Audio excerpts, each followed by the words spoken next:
요한복음 5장 9절부터 18절의 말씀, 이 본문을 가지고 왜 교회인가, 왜 교회인가라는 말씀의 제목을 가지고 하나님의 말씀을 나눌 때에 여러분과 저에게 하나님께서 많은 은혜로 채워주실 줄 믿습니다.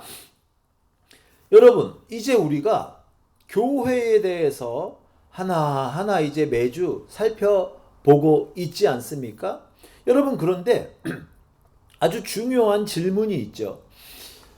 도대체 왜 저는 이렇게 주일 예배에 교회에 대해서 진정한 이 땅의 교회는 어떤 모습이어야 하는가에 대해서 고민하며 말씀을 준비하며 이렇게 말씀을 전해야 할까요? 여러분, 왜 교회가 그토록 중요합니까? 도대체 왜 교회입니까? 왜 교회여야만 하는 것입니까? 이런 문제에 대해서 우리가 좀 고민을 가지고 앞으로 오늘 말씀을 함께 나눠볼까 하는데요. 자, 왜 교회입니까? 왜 교회여야만 합니까? 결론적으로 말씀을 드리면요. 성경 말씀을 읽고 듣고 전하는 곳이, 하나님의 이 성경 말씀을 전파하는 곳이 이 땅에서, 이 세상에서 유일하게 교회이기 때문입니다. 교회에서 그렇게 그런 하나님의 말씀, 성경 말씀이 전파되기 때문에 교회가 이 땅의 희망이고, 우리는 그토록 올바른 교회를 세우기 위해서 노력해야 한다는 것이죠. 그러면 여러분, 왜 성경 말씀을 읽고 듣고 선포되는 성경 말씀을 듣고 그 성경 말씀의 의미를 깨닫는 것이, 아는 것이, 성경 말씀을 아는 것이 왜 그토록 중요하겠습니까? 그것은 바로 조금 전에 제가 말씀드렸던 것처럼 성경 말씀은 하나님의 말씀이기 때문입니다. 여러분, 하나님께서요, 인간들에게 하나님을 보여주시고 하나님의 뜻을 알려주시려고 성경 말씀을 사용하시기 때문에 이 성경 말씀이 그토록 중요한 것입니다. 그러면 여러분, 하나님의 말씀을 듣고 깨닫는 것이 왜 그토록 중요하겠습니까? 하나님은 온 우주의 창조주이시기 때문입니다. 하나님에게는 왕의 권세와 창조주로서의 권리가 있습니다. 그렇기 때문에 우리가 하나님의 뜻을 아는 것이 너무 중요한 것입니다.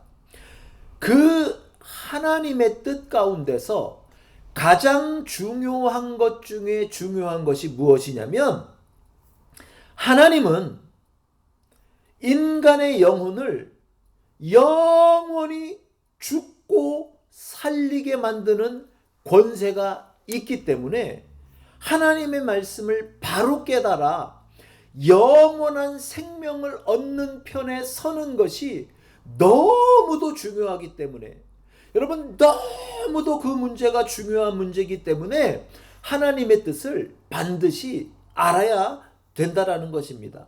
여러분, 우리가 인생을 살다 보면요, 육신의 여러 가지 질병이 찾아올 때가 있잖아요. 그래서 이제 육신의 질병에, 심각한 질병에 걸렸을 때 이제 육신이 죽고 사는 문제에 딱 도달하게 되면 여러분 어떻습니까? 이 세상의 다른 어떤 것도 귀에 들어오지 않아요. 그렇죠?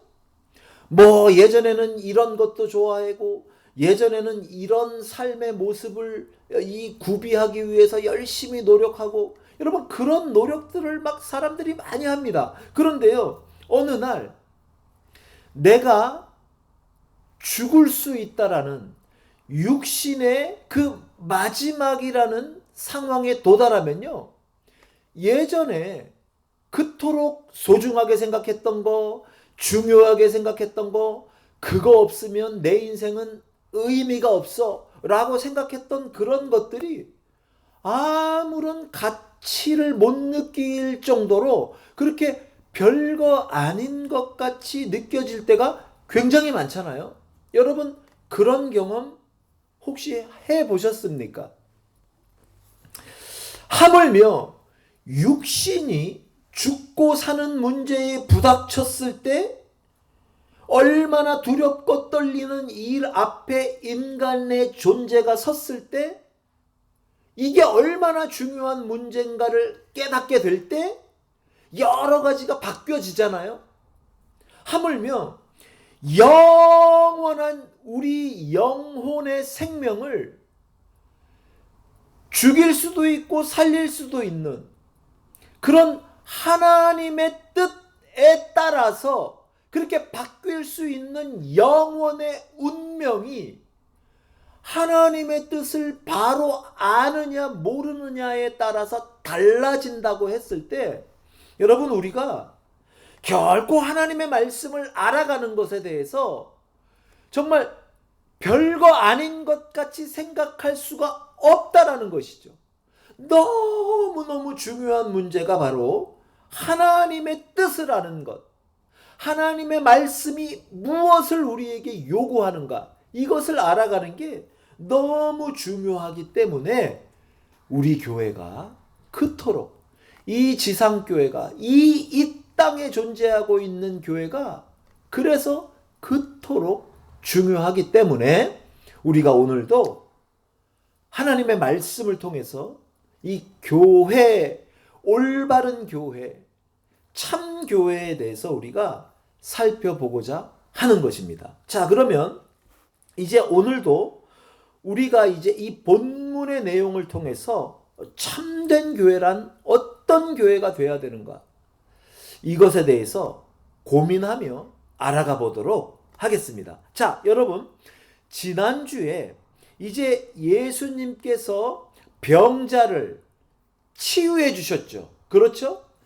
병자를 치유해 주셨는데 오늘 본문 9절이 이렇게 시작을 합니다. 그 사람이 원래 걷지 못했던, 그냥 누워서만 지냈던 그 38년 동안 움직이지 못했던 그 병자가, 그 사람이 곧 나아서 그 자리에서 났어요, 여러분. 그렇죠? 그 자리에서 났어요. 그리고 자기가 누울 때 깔고 지냈던 그 돗자리 같은 거 있잖아요. 이불 같은 것. 그 자리를 들고 걸어가 버렸습니다. 그런데 본문 9절 끝부분에 이렇게 끝맺음을 하는 것을 우리가 보게 됩니다. 이날은 어떤 날이에요? 안식일이니라. 안식일. 여러분, 당시의 유대인들은요, 이 안식일을 목숨과 같이 지켰단 말이에요. 그렇죠? 그랬더니 이제 안식일 날 그 누웠던 병자가 자리를 들고 걸어갔다, 이 소문이 퍼져가고 유대인들이, 특히 그 중에서 유대인들의 어떤 그 행동을 주도적으로 이끌어가는 유대인들에게 이제 그 소문이 퍼졌습니다. 그랬더니 10절, 유대인들이 병 나은 사람에게 이렇게 물어봅니다. 안식일인데 네가 자리를 들고 가는 것이 옳지 아니하니라. 여러분, 뭐라고 말해요?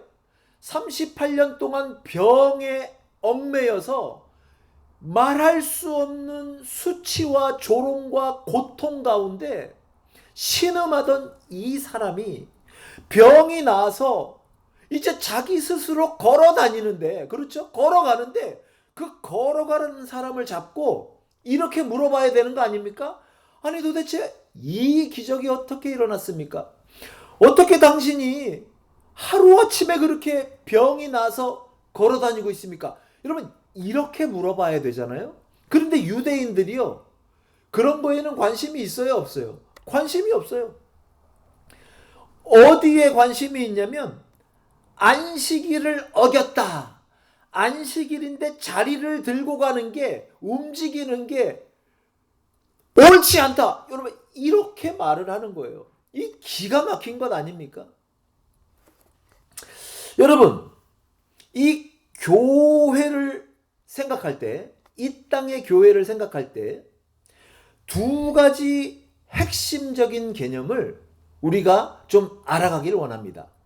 뭐 여러 가지가 있겠지만 교회와 연관된 핵심적인 내용들이 뭐 두 가지밖에 없겠습니까? 그런데 이제 추려서 두 가지로 요약을 했다라는 얘기죠. 그러면 첫 번째 어떤 거냐면, 교회는 어떤 근원으로부터, 어디로부터 교회의 역동성, 움직임, 교회의 움직임의 힘과 에너지를 얻는가?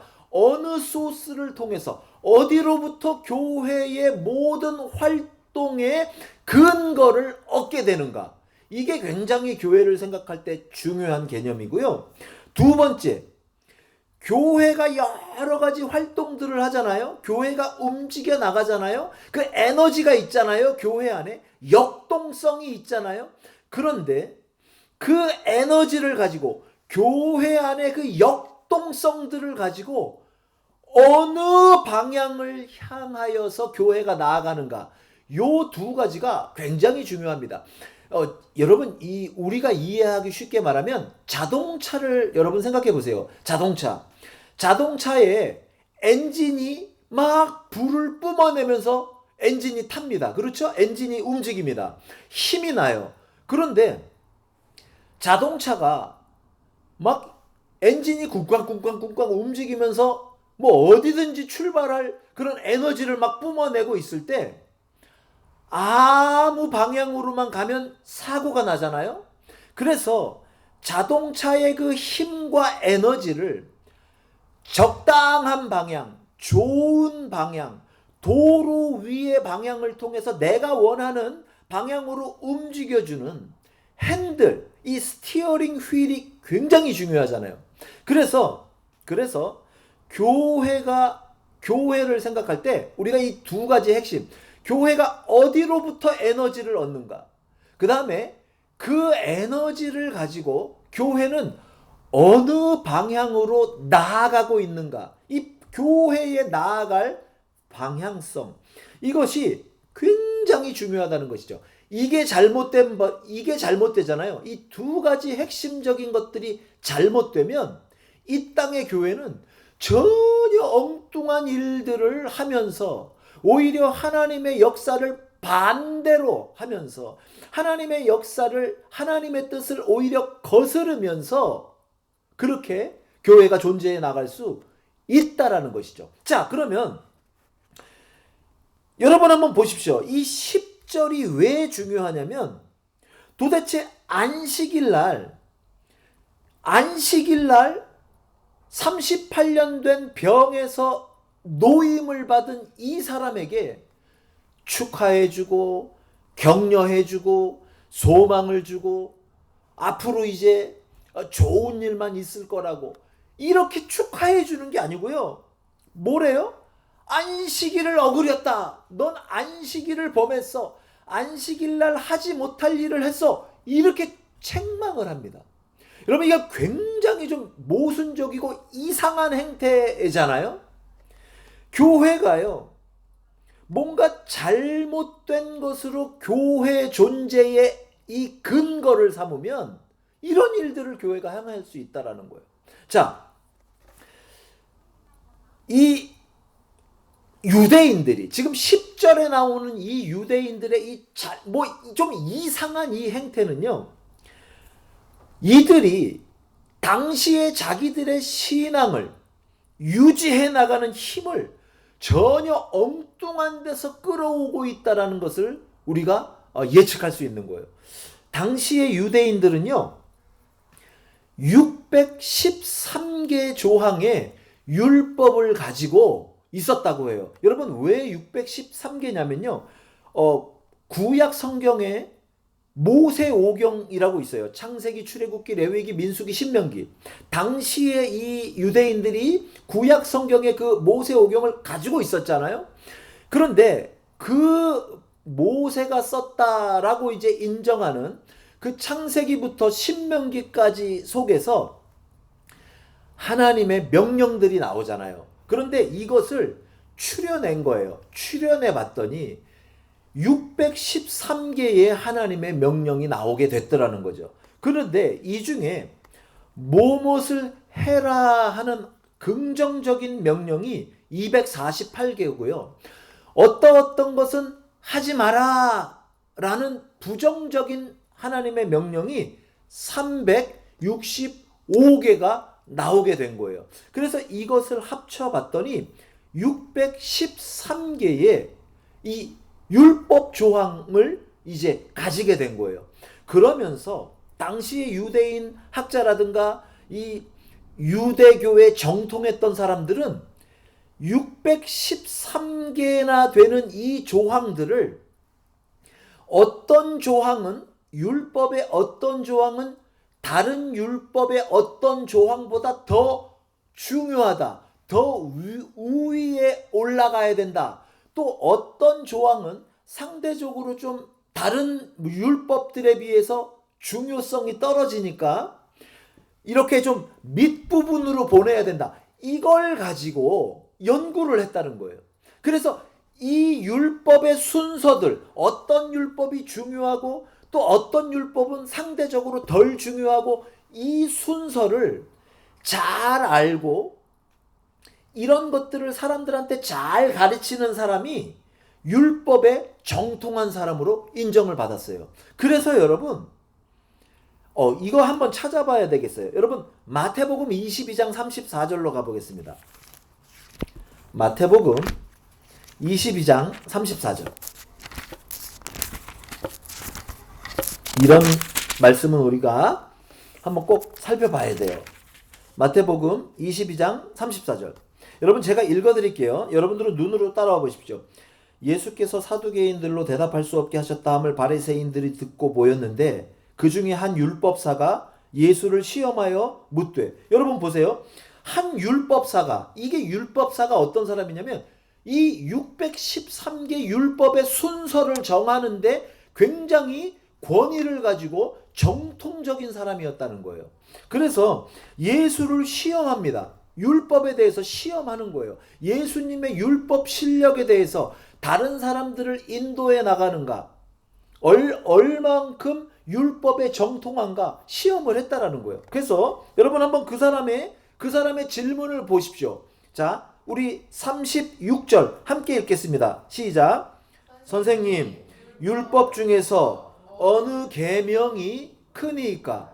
여러분 예수를 시험했다라고 나와 있는데 성경에 시험할 때의 시험 문제가, 율법사가 예수님한테 냈던 시험 문제가 뭐냐면 어느 계명이 큽니까? 여러분 이해가 되시죠? 그러니까 매일 613개의 조항들을 순서를 나열하고 뭐 어떤 율법이 더 중요하고 그것을 뭐 자기들 나름의 어떤 궤변과 신학으로 이제 설명을 해내고 이런 게 율법에 정통한 하나님의 말씀을 잘하는 사람이었다라는 거예요. 그러니까 예수님을 시험할 때 그 율법이 많이 있는데 그 중에 당신은 어떤 율법을 가장 귀한 율법으로, 큰 율법으로 생각하십니까? 요게 질문이었다는 거죠.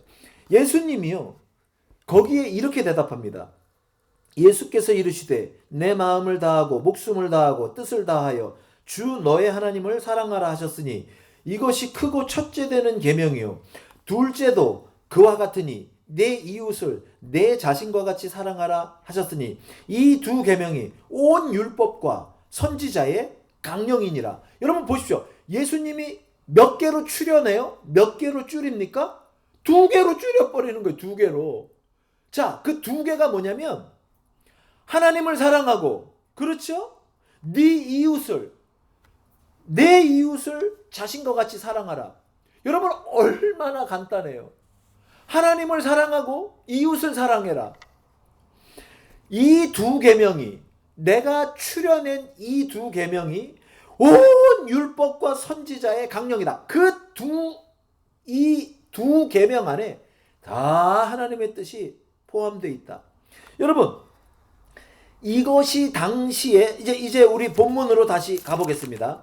여러분, 이것이 당시에 유대인들이 가지고 있었던, 자기들이 의롭고 자기들이 존재해야 되고 자기들이 하나님을 잘 믿는다고 사람들한테 알릴 수 있었던, 그들을 움직였던, 그들의 삶을 지탱했던 그 유대교를 움직였던 힘이, 그들의 동력이, 그들의 불을 뿜어내는 엔진이 바로 이 율법에서 나왔다는 거예요. 그런데 외견적으로는 하나님의 말씀을 통해서, 모세오경을 통해서 뽑아냈고, 그 613개의 계명을 정말 잘 이렇게 알고 순서를 정하고, 예수님을 시험할 때조차 그 중에 당신은 어떤 계명이 제일 첫 번째 와야 된다고 생각합니까? 물어봤던 사람들인데, 외견적으로는 하나님을 잘 섬기는 사람이었는데 가장 중요한 게 빠졌어요. 뭐가 빠졌어요? 율법은 있는데, 613개의 율법 조항은 있는데, 신학은 있는데, 교회의 모습은 있는데, 뭐가 빠졌어요? 하나님이 가장 원하시는 사랑이 없단 말이에요. 사랑이. 그러니까 사랑이 쪽 빠져버린 율법. 여러분, 율법, 외형만 남고 인간의 노력만 남고 인간만 남고, 인간에게 원하는 하나님의 정신, 사랑하라, 이건 쏙 빠져버린 거예요. 그러니까 그걸로부터 동력을 얻어 이 신앙이라는 행위를 했던 사람들이 38년 동안 나은 병자에게 연민을 느껴요, 못 느껴요? 사랑의 말을 해줄 줄 알아요? 사랑의 격려를 해요? 없어요. 그리고 뭘 들이댑니까? 안식일을 어겼습니다. 안식일을 어겼습니다, 당신은. 왜 그렇게 하셨습니까? 이렇게 사랑 없는 질책만 남게 됐다라는 거예요. 여러분, 오늘날 이 땅의 교회들이 가장 경계해야 될 게 이거라고요. 여러분, 교회는요, 하나님을 사랑하고 이웃을 사랑하라, 이 사랑의 정신을 결코 놓쳐서는 이 땅의 온전한 교회로 존재할 수 없다라는 것이죠. 자, 그런데 이때 이 엔진을 자신들의 이 신앙의 동력을, 하나님의 정신, 하나님이 원하시는 사랑이 다 빠져버린 율법에 두었던 그들이, 그 힘은 나오잖아요. 엔진의 힘은. 그런데 여러분, 두 번째로 중요한 게 방향성이라 그랬잖아요. 근데 어느 방향으로 이제 그들의 신앙이 움직여가는지 한번 보십시오. 유대인들이 병 나은 사람에게 이르되 안식일인데 네가 자리를 들고 가는 것이 옳지 아니하니라. 대답하되 나를 낫게 한 그가 자리를 들고 걸어가라 하더라. 이렇게 대답을 합니다. 병자였던 사람이. 그랬더니 12절, 그들이 묻되 너에게 자리를 들고 걸어가라 한 사람이 누구냐? 이렇게 묻습니다. 여러분, 누구예요? 예수님이잖아요. 이 치유해 준 사람이 누구예요? 이 능력을 나타낸 분이 누구예요? 하나님, 예수님이잖아요. 성령님이시잖아요. 그런데 그들이 이 인간으로만 가득 찬 그 엔진을 소유하고 있는 자들이 예수님을 알아요? 몰라요? 몰라요. 그러니까 너에게 자리를 들고 걸어가라. 그 사람이 도대체 누구야? 예수를 모르는 거예요. 그러면서 13절, 고침을 받은 사람은 그가 누구인지 알지 못하니 이는 거기 사람이 많으므로 예수께서 이미 피하셨음이니라. 그러면서 이제 16절, 여러분 16절 같이 보겠습니다. 시작. 그러므로 안식일에 이러한 일을 행하신다 하여 유대인들이 예수를 박해하게 된지라. 뭐라고요? 여러분, 예수님이요, 어떤 한 사람을 38년 된 병에서 노임을 받을 수 있도록 안식과 그의 육체의 안식과 쉼과 평안을, 그의 인생의 기쁨을 주셨어요. 그런데요, 그것 때문에 유대인들이 예수를 박해하기 시작했다라는 거예요. 그래서요, 여러분, 그들의 이 인간으로부터 오는 인간의 열정과 인간의 사상과 인간의 전통과 하나님의 정신, 하나님이 요구하시는 사랑의 정신이 다 빠져버린 그 육만 남은, 인간의 정신만 남은 그런 신앙의 모습을 가지고 그들의 삶을, 그들의 교회를 어디로 움직여 나가냐면 결국 예수를 거스리고 예수를 박해하는 방향으로 핸들을 꺾었다, 이 얘기예요. 사랑하는 성도 여러분, 오늘날요, 가장 복음의 걸림돌이 되는 것이 뭐냐면, 많은 사람들은 그래요. 어떤 국가의 잘못된 정책이다, 오늘날 이 시대의 타락한 문화다, 사람들의 타락한 정신이다, 잘못된 교육이다, 뭐 여러 가지로 교회를 그것이 망친다, 오늘날 교회의 타락을 그것이 이루었다, 이 세상이다, 세상의 문화다, 이렇게 진단을 하는 사람들이 굉장히 많아요. 예, 맞습니다. 어떻게 보면 일견 분명히 책임이 있는 부분이 있어요. 그런데요, 이거에 비하면 아무것도 아니라는 거죠. 오늘날 교회에, 오늘날 참된 교회에, 오늘날 복음에, 오늘날 하나님을 섬기는 거에 가장 독이 되는 가장 방해꾼은 잘못된 교회라는 거예요. 잘못된 교회. 교회의 에너지를 성경 말씀 이외에, 하나님의 말씀 이외의 것들로부터 얻어서 교회의 방향의 핸들을 잘못 꺾는 그 오류에 가득 차 있는 교회들이 여러분 가장 예수를 박해하는 주범이라는 것, 여러분과 제가 깨닫고 경계하고 우리 자신부터 회개해 나가야 될 줄 믿습니다. 여러분 보십시오. 이 유대인들이요, 자칭 하나님을 당시에 가장 잘 섬기고 예배하는 사람들이라고 그렇게 자부하던 사람들이에요. 그런데 오늘 성경 본문은 뭐라고 말해요? 16절. 그러므로 안식일에 이러한 일을 행하신다 하여 유대인들이 예수를 박해하게 된지라. 결국 예수의 박해를 그 하나님을 가장 잘 섬긴다고 했던 그 유대인들이 하기 시작했다는 것이죠. 자, 그러면 반대로 여러분 보십시오. 우리 예수님은요, 어디에 초점을 맞추고 계시는지 한번 보십시오. 자, 예수님 11절. 대답하되 나를 낫게 한 그가 자리를 들고 걸어가라 하더라.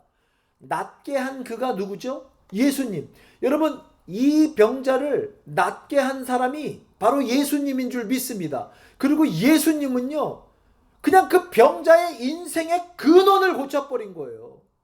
뭐 필요한 거 요만큼 좀 던져주고 적선해주고, 예수님 그런 차원이 아니고요, 그 사람 인생의 가장 핵심적인 문제를 고쳐주신 거예요. 그리고요, 자리를 들고 걸어가래요. 여기 있지 말래요. 이 고통스러운 자리에서 더 이상 네 인생을 허비하지 말래요. 예수님이 완전히 고쳐주셨어요. 완전한 자유를 주셨어요. 할렐루야. 여러분, 이 예수님의 뜻은요, 하나님으로부터 온단 말이에요. 이런 치유의 능력이 하나님으로부터 오는 거예요. 예수님의 삶을 움직인 것이 바로 하나님의 말씀이고 성령의 능력이고, 이 창조주 하나님, 우주를 창조하신 하나님의 능력에서 오는 거예요. 그러니까 고칠 수 있는 거예요. 그래서요, 온전한 이 땅의 하나님의 교회들은 인간들의 가장 본질적 문제인 죄의 문제를 낫게 하는 역사가 있다라는 거예요. 왜요? 그것을 가능하게 하는 하나님의 말씀으로부터 에너지를 얻고 하나님이 주시는 능력으로 이 땅의 교회들은, 참 교회들은 존재해 가기 때문입니다. 그래서요, 교회는요, 사람들을 낫게 하는 거예요. 뭐 육신의 질병도 뭐 나을 수 있지만 지금 그거보다 더 중요한 문제는 본질적으로 우리 영혼의 죄의 문제를 우리 예수님이 이 교회를 통해서 이루어 가신다는 거예요. 그 다음에 예수님이 그 고침받은 사람에게 이렇게 말합니다. 여러분 14절 함께 읽겠습니다. 시작. 그 후에 예수께서 성전에서 그 사람을 만나 이르시되 보라, 네가 나았으니 더 심한 것이 생기지 않게 다시는 죄를 범하지 말라 하시니. 여러분 보세요. 예수님이 지금 율법에 뭐 얽매였어요? 율법에 신경을 썼어요? 뭐 유대인들하고 율법적인 토론을 합니까? 아니요. 예수님은요, 처음부터 그 38년 된 병자에 초점을 맞췄어요. 사람 자체에 초점을 맞췄어요. 그리고 다시 찾아오셨어요. 그리고 뭐라고 말해요? 죄 짓지 마라. 다시는 죄 짓지 마라. 여러분, 오늘날요, 교회가요, 왜 능력을 자꾸 상실해 가냐면 하나님의 뜻을 잃어버렸어요. 우리 교회의 존재의 목적과 힘을 하나님의 말씀으로부터 충분히 끌어당기지 않아요. 전부 인간적인 오염들이 자꾸 섞여요. 순수하지가 않아요. 힘이 없어요. 죄를 이겨내질 못해요. 여러분 오늘 말씀을 보십시오. 예수님이 뭐라고 말해요? 죄 짓지 마라. 죄 짓지 마라. 사랑하는 성도 여러분, 우리가 죄와 싸워야 될 줄 믿습니다. 여러분 믿는 사람들은요, 이 땅에서 죄에 가담하는 자들이 아니고 죄와 싸워 이겨내는 사람들이에요. 여러분 교회가요, 참 교회가요, 이 죄와 싸워 이기는 능력을 상실하면요, 그래서 모든 문제들이 거기로부터 출발이 되는 거예요. 여러분 그러고요, 그러면서 이제 17절에 이런 말씀이 있어요. 예수께서 그들에게 이르시되 내 아버지께서 이제까지 일하시니 나도 일한다. 예수님이 하나님 아버지를 내 아버지께서 일한다 이렇게 표현했잖아요. 그러니까요 18절 다 같이 읽어보겠습니다. 시작. 유대인들이 이로 말미암아 더욱 예수를 죽이고자 하니 이는 안식일을 범할 뿐만 아니라 하나님을 자기의 친아버지라 하여 자기를 하나님과 동등으로 삼으심이로라. 여러분 예수님이요, 이 인간의 욕심만 가득 쌓인 이 유대인들의 잘못된 신앙관 앞에서 내가 하나님의 아들이다 라고 말하면 어떤 운명에 처할 줄 다 알고 계셨어요. 그럼에도 불구하고 예수님이 하나님은 나의 아버지시다 라고 말하는 이 말을 뭐 돌려 말하지 않고요, 숨기지 않고 그대로 말합니다. 그대로. 그랬더니 아니나 달라요, 예수를 죽이려고 이제 작정을 합니다. 왜요? 안식일 범했죠. 자기들이 목숨같이 지키는 안식일을 예수님은 너무 쉽게 어그리죠. 그 다음에 자기 스스로가 하나님이 내 아버지다, 이 신성모독이다, 죽여야 된다. 그리고 결국은 여러분과 제가 잘 알듯이 실제로 이 유대인들이 예수님을 십자가에 못 박혀 죽입니다. 사랑하는 성도 여러분, 오늘날 진정한 이 땅의 교회는요, 이 세상을 향하여 예수님만이 참 하나님이시오, 예수님만이 참 구세주시오, 예수를 믿어야 죄와 사망의 권세에서 해방되고 이 38년 된 병자가 나았던 것처럼 예수의 능력만이, 예수의 말씀만이, 예수의 능력만이, 하나님의 뜻이, 낫게 해주고자 하는 하나님의 뜻만이 인간의 모든 죄의 문제를 사할 수 있는 근원이 됩니다. 이 말씀을요, 의외로 오늘날 이 땅의 교회들이 선포하지 않으려고 한단 말이에요. 이런 교회의 본질적 외침에 대해서 부끄럽게 생각할 때가 많단 말이에요. 오늘날 성도들이요, 예수는 하나님의 아들이시오, 참 구원자시오, 그를 믿는 자만이 십자가에 달려 돌아가셨다가 3일 만에 부활하여서 우리 인간의 모든 죄를 사하시고 하나님 우편에 앉아 계셨다가 언제 다시 올지는 모르지만 이 땅에 오셔서 모든 인류를 심판하실 그 하나님께서, 그 하나님만을 우리가 믿어야 우리 인간의 모든 죄의 문제가 해결된다라는 이 가장 원초적이고 기본적인 교회의 외침을 교회 스스로가 잃어버리기 시작했다라는 거예요. 무슨 능력이 나타나냐고요. 무슨 능력이. 신기하게 자꾸 이런 선포를 부끄러워하는 성도들이, 부끄러워하는, 좀 부담스러워하는 그런 목회자들이 오늘날 이 땅의 교회들이 자꾸 많아지는 것 같아서 좀 마음이 아플 때가 있어요. 그러나 여러분, 오늘 예수님의 이 말씀을 보십시오. 얼마나 당당하게 어떤 취급을 받을 줄, 어떤 운명에 처해지게 될 줄 뻔히 아시면서 그 진리를 외치시는 것을 포기하십니까? 아니요. 당당하게 외치는 거예요. 사랑하는 성도 여러분, 이제 말씀을 정리하고 마칠까 합니다. 이 땅의 교회가 왜 중요합니까? 사랑하는 성도 여러분, 왜 교회입니까?